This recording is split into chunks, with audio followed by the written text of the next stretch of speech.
Hi guys, I hope you had a good holiday. I'm not able to be there with you guys today because my baby's sick for the first time, so I am in charge of watching her today. Rather than doing a full video lecture for you guys today and publishing it to YouTube, I decided just to do a short introduction and point out our new unit to you guys and let you know what I'd like you to work on while you are with your substitute teacher today. As you know, in this class we move at a very fast pace and we have to keep moving forward, so we can't just take a break because I'm not there on the first day back from the holiday. So you'll notice on the screen here that I have my economics OneNote notebook open. I want to point out what we're going to start and work on in the next week and a half or two in this class, and then have you do a couple of practice activities today after you've begun reading about our new topic. So we finished all of our theory of the firm units, which are over here on the left, ranging from cost of production to monopolistic competition and oligopoly. And we're going to skip ahead now to unit 1.7 on resource markets. So in your OneNote today, I'd like you to go to section 1.7, and you're going to start out by going to the unit 1.7 study guide, which I have open on the screen now. We're going to look over a few slides from this study guide together, and I'd like you to open it now and follow along with me. After we look over some slides from this study guide, you're going to go to the 1.7 workbook and complete 2 practice activities on what we've discussed. So the new unit that we're studying is on what's called resource markets. Now, you'll recall from earlier on in the course that resources are those things that firms need to produce the goods and services that they sell us in product markets. So resources include land, labor, and capital. So the markets for a resource are places where firms go to hire workers, acquire land resources, or buy capital resources that they will then use to produce goods and services. So looking at the intro to the unit here, you can see the main points we're going to study in the next week and a half. By the way, your test on resource markets will be sometime late next week, so this is going to be a very short unit. Scroll down to the next slide with me. You should recognize this diagram. This is simply the circular flow model that we learned in our very first unit in the course. It reminds us that there are 2 markets in a market economy, the product market and the resource market. This unit will be on resource markets, in which firms hire factors of production, otherwise known as resources, from households, land, labor, and capital. Firms pay households wages, rent, and interest in exchange for those resources, and then they use those resources to make goods and services which they sell households in the product market. So you can quickly review this circular flow of income from our very first unit in the course. Let's move on and get into the bulk of the unit on resource markets. Okay, in our unit on product markets, when we studied perfect competition, oligopoly, monopoly, monopolistic competition, we learned that there are different degrees of competition in product markets. Perfectly competitive product markets are those with thousands of identical sellers selling identical products to millions of consumers. Monopolistic product markets were those in which there was a single seller selling a unique product to consumers, giving that seller a lot of price-making power. In resource markets, we also have degrees of competition.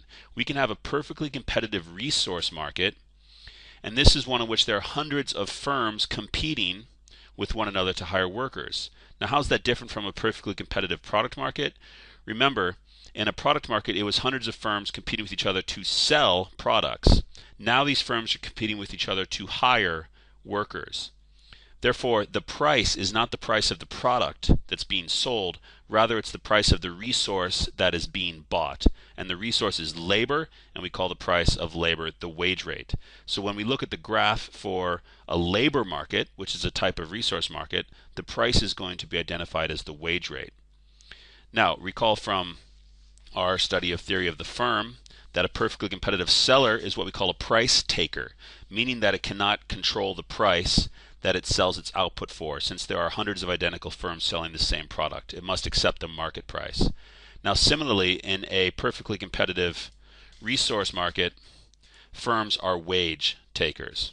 All this means is that firms can hire as many workers as they like at the equilibrium wage rate. A firm does not have to raise the wages it pays its workers to hire more workers. There are simply millions of workers out there that the firm can hire, and it's competing with hundreds of different firms for those workers. So there is a wage rate established by the market. An example of this might be workers at fast food restaurants. Fast food restaurants, there are hundreds of them, perhaps thousands of them, competing for millions of workers who are willing to work at those restaurants. The wages that the fast food restaurants have to pay do not change when the fast food restaurants wish to hire one additional worker. Usually the wage rate will be somewhere around minimum wage, let's say $9 an hour. If McDonald's wishes to hire 10 more workers, it only has to pay those workers the $9 an hour that it is already paying the thousands of workers that it already employs. In that way, McDonald's is a wage-taking firm because it hires its workers in a perfectly competitive labor market. Now, how does this differ from imperfect competition in resource markets? An imperfectly competitive resource market is one in which the firms that are doing the hiring of labor, of workers, have wage-making power. What this means is that in order to attract more workers, firms must pay higher wages. Think of a hospital that wants to hire another surgeon, perhaps a brain surgeon. Now, this is a very different type of labor than we have in the case of McDonald's. Brain surgeons are very scarce. In order to attract more surgeons to your hospital, you might have to pay a higher wage than other hospitals in other towns. This would attract surgeons from other parts of the country to come work at your hospital. In this way, a hospital hiring a brain surgeon is a wage-making firm. It has to raise the wages it pays to attract additional employees or additional workers. So we will study both perfectly competitive resource markets in which firms are wage takers. They can hire as many workers as they want at the equilibrium market wage rate, and imperfectly competitive resource markets in which firms are wage makers. They have to raise the wages they pay to attract additional workers. So think of fast food and perhaps the market. Think of fast food employees and the market for brain surgeons when you refer to perfect competition labor markets and imperfectly competitive labor markets. Okay, let's move on. We'll look at a few more slides before we do a practice activity. All right, the next slide is titled Derived Resource Demand. This is a very important concept in our unit on resource markets. Demand for a particular resource is derived from the demand for the good that resource is used to produce. This is a very important concept. This is very simple. It's basically like saying the demand for brain surgeons is higher than the demand for fast food employees. The reason for that is that brain surgery is something that is very scarce. It is something that is necessary. The demand for brain surgery among people who need it is very high, much more so than the demand for a Big Mac, let's say. Now, what this means is that demand for brain surgeons is going to be relatively high given the scarcity of the good that brain surgeons produce, or in this case, the service that brain surgeons produce. So the price of the resource, the demand for the resource is derived from the price of the good the resource is used to produce. Of course, brain surgery is very expensive. Therefore, demand for brain surgeons is very strong. Whereas Big Macs are not very expensive, therefore demand for people who can make Big Macs is not very high. On the other hand, another determinant of demand for a resource is the productivity of the resource itself. Now, what does this mean? Let's think now in the case of fast food employees. If fast food employees are not very productive, meaning that they don't produce many Big Macs per hour, then the demand for them will not be very high. However, if employees of fast food restaurants became more and more productive, could produce more Big Macs for each hour of labor that they put in, then the demand for fast food employees would rise. Now, we are studying resource markets, not just labor markets. So we could also consider technology or capital, machinery, robots that are used in the production of different goods. If a machine came out that could perform brain surgery more effectively than a human surgeon can, then the demand for that machine would go up.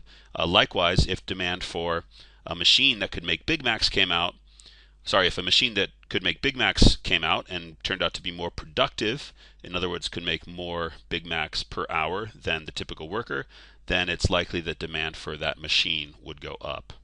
So we say demand for resources is derived from the price of the good that the resource is being used to produce and the productivity of the resource itself. This will come into play when we learn our graph for resource markets. Now, you'll also recall from our earlier unit on costs of production this concept of the law of diminishing marginal returns. This is a very important concept when we're studying resource markets as well.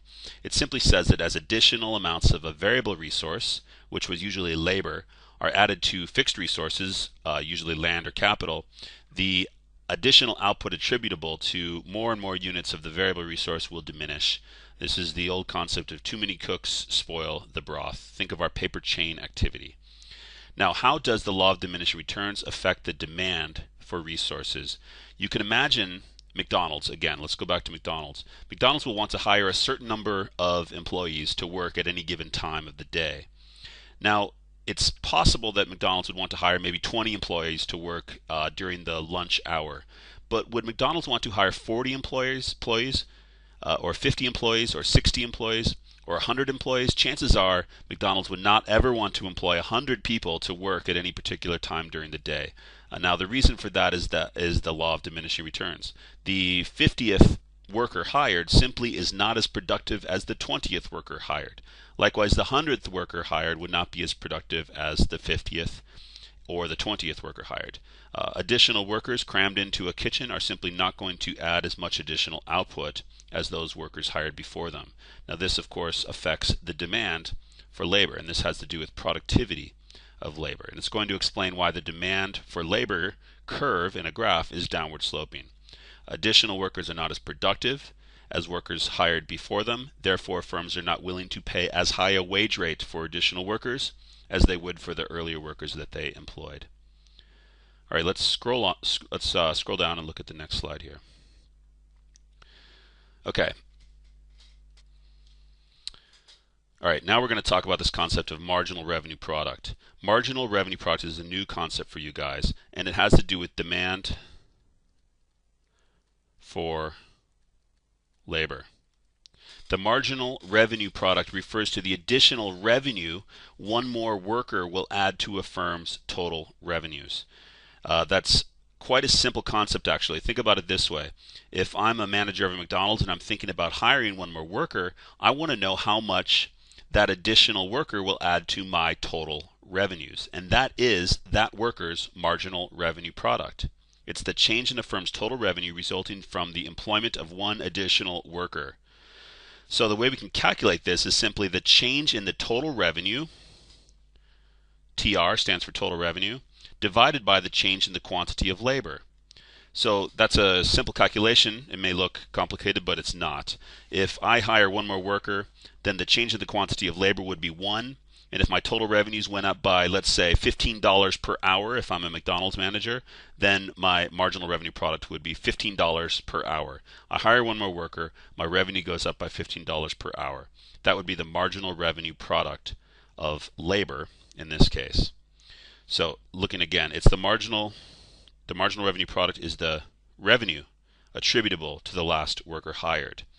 Now, due to the principle of diminishing marginal returns, since each additional worker will produce less and less output as I hire them due to diminishing returns, the marginal revenue product of labor will decrease as a business hires more and more workers. For this reason, demand for labor will decrease as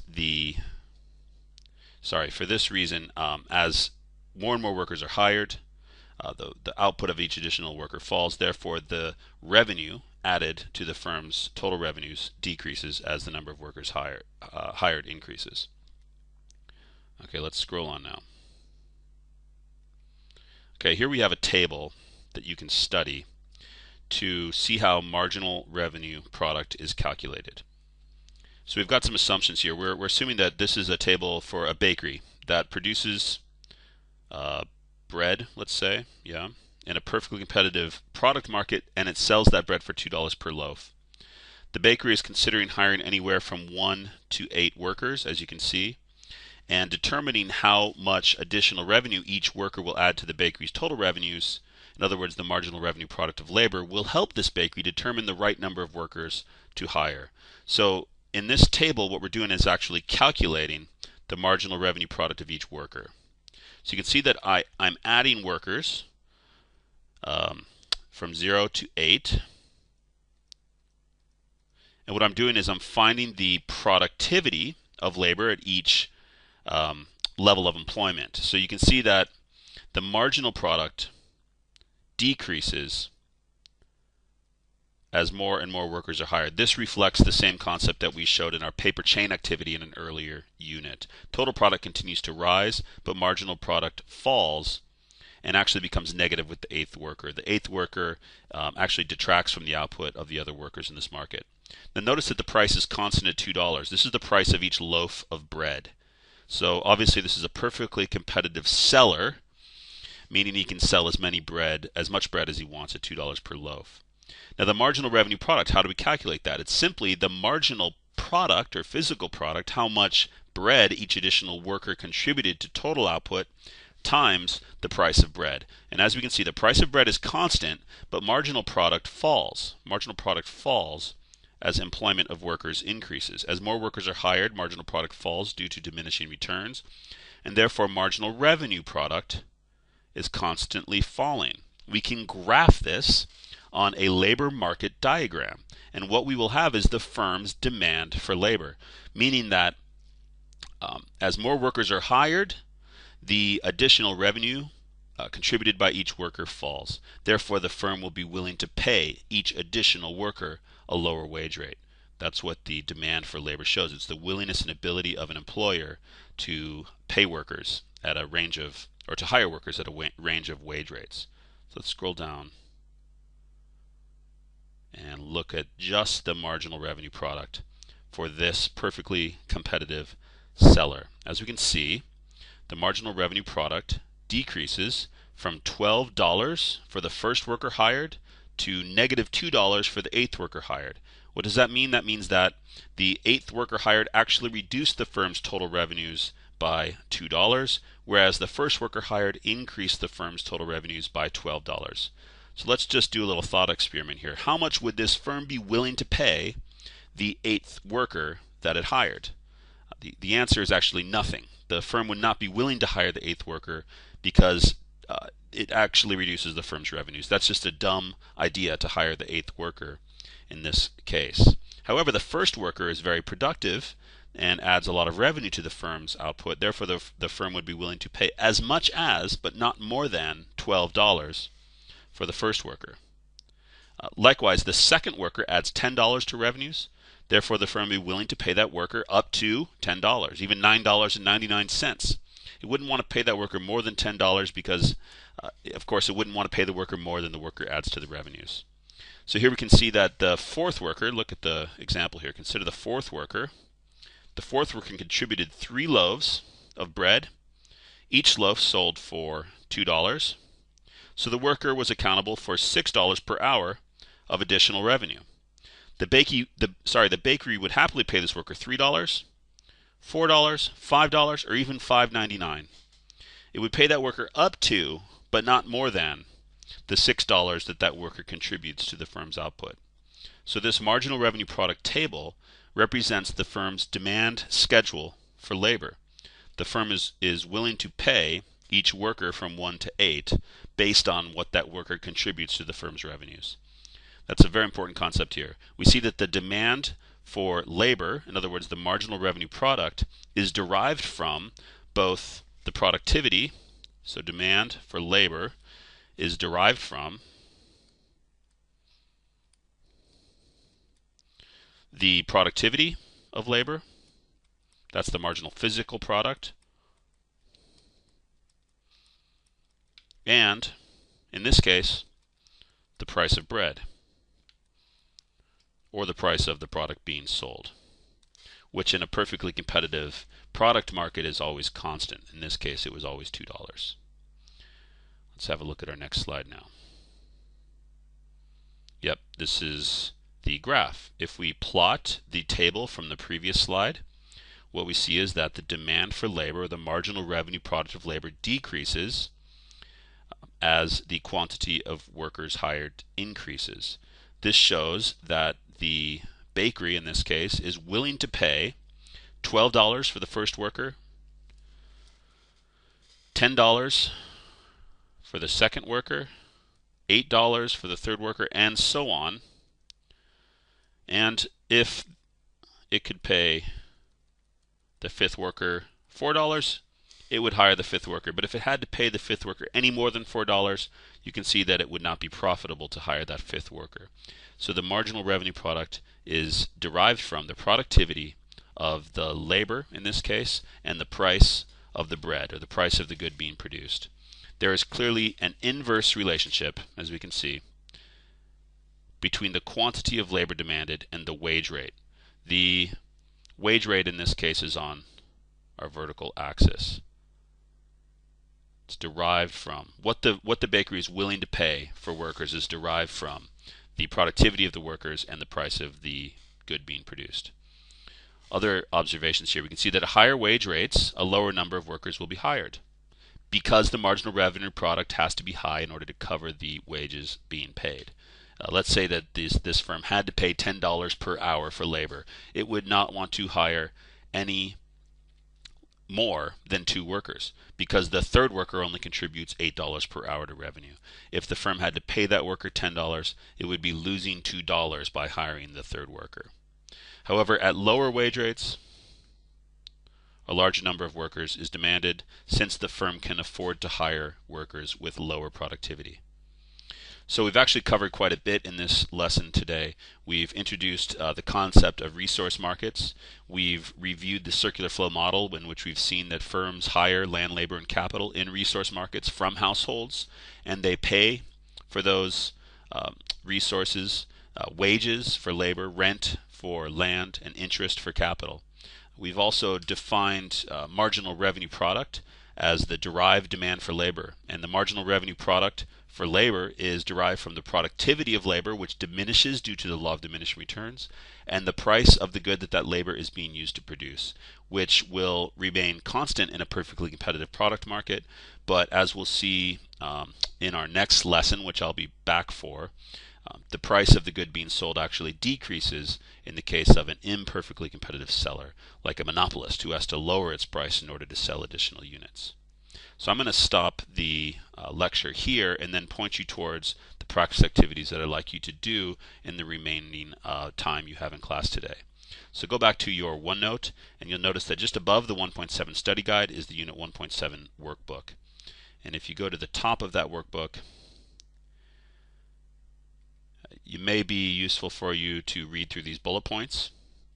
So take a few minutes to do that. But then I'd like you to scroll down and make your way to activity 43.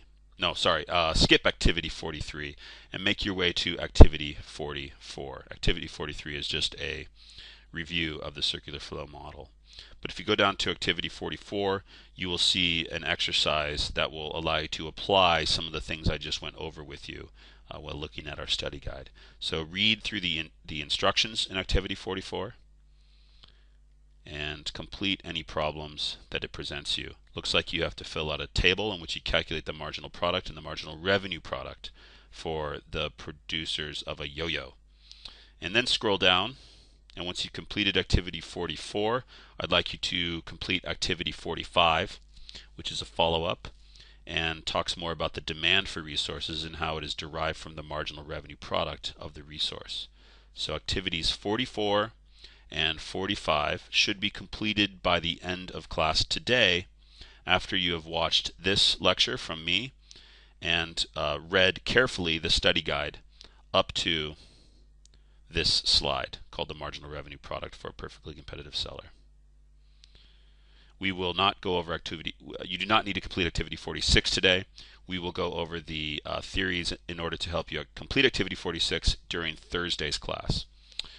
I believe it is probably an A week this week, meaning we do not have a flex, but I will follow up with Miss Green and I will email you later today to indicate whether we have a flex period tomorrow. So please check your school email tonight to determine whether you have to come to tomorrow's flex period. Thanks for watching, guys. Sorry I couldn't be there today. I'm sure Mr. Maley can answer any questions you may have, and you can email me if you struggle or need any help with this practice activity or with these practice activities. And I'll see you guys tomorrow or Thursday. Check your email tonight. Thanks.